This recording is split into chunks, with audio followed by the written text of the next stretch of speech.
If you've ever been in a meeting and heard someone say, "Let's get the ball rolling. We're not out of the woods yet. Let's park that for now." And you understood every word, but not the meaning. That's an idiom. Idioms appear constantly in business English.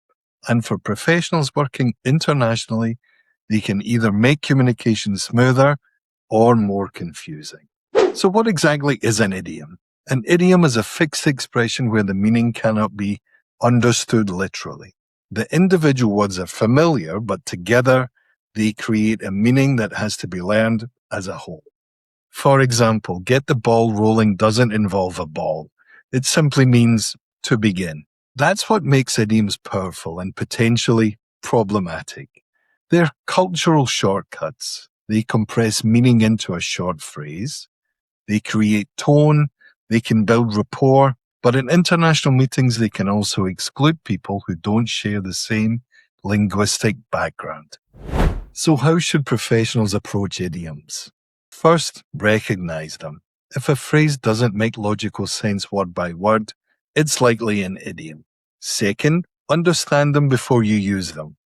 It's better to recognize common idioms than to force them into your own speech unnaturally. Third, use them selectively. In global business environments, clarity is always more important than sounding expressive. Now let's look at 3 common idioms you will hear in professional contexts and how they're used. First, we're on the same page. This means we agree or we share the same understanding. You might say, before we move forward, I just want to make sure we're on the same page.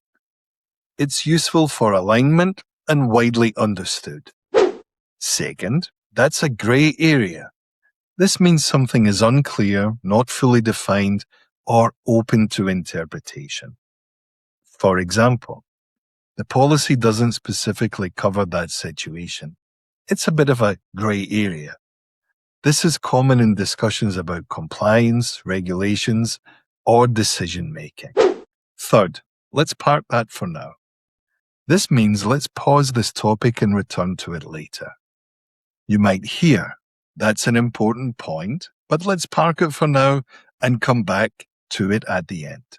This is particularly useful in meetings that risk going off track. Notice something important about these examples. They're simple, widely used and unlikely to confuse.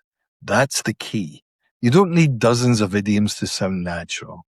You need a small number that are clear, appropriate, and context-aware. If you'd like more focused practice with business idioms, there are several dedicated idiom lessons already on the channel. You'll see one on the screen now. And in the next video in this short series, we'll look at phrasal verbs, another area that often creates confusion in professional English.